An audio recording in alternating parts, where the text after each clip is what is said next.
Comment choisir un lit médicalisé? Tout d'abord, il faut prendre en compte la gamme. Il existe des lits à colonne, à croisillon. D'autre part, vous pouvez avoir des lits à 2 fonctions, 3 fonctions, 4 fonctions, et bien sûr, l'encadrement et le sommier. Ce qui est important entre le lit à croisillon et le lit à colonne, c'est de comprendre que le lit à colonne permet d'avoir rien en dessous du lit, et le lit à croisillon permet d'avoir en général une meilleure stabilité, mais c'est un choix qui est très culturel en fonction des différents pays. D'autre part, vous avez un sommier soit en latte en bois, soit en latte en acier, soit en plastique. Ça dépend si c'est un usage pour le particulier, pour la maison de retraite, s'il va être nettoyé régulièrement, s'il va être passé dans un tunnel.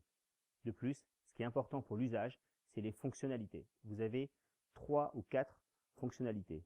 La hauteur du lit, le dosseret du lit, les pieds et les jambes, ce qui fait entre 2, 3 ou 4 fonctions. Sur les dernières générations de télécommandes, vous avez une possibilité pour les personnes Alzheimer de bloquer la télécommande pour éviter que la personne bouge dans tous les sens tous les boutons et qu'elle ne s'y retrouve plus. Il faut bien penser aussi au système de branchement pour être proche d'une prise. La maintenance de ces produits est assez légère, mais il faut la faire régulièrement. Il faut penser aussi au matelas qu'on va installer dessus.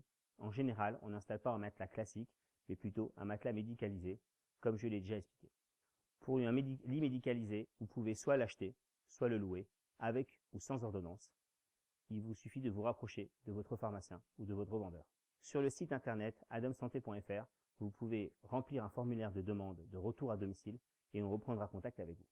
Point éco, le prix va de 900 à 2500 euros.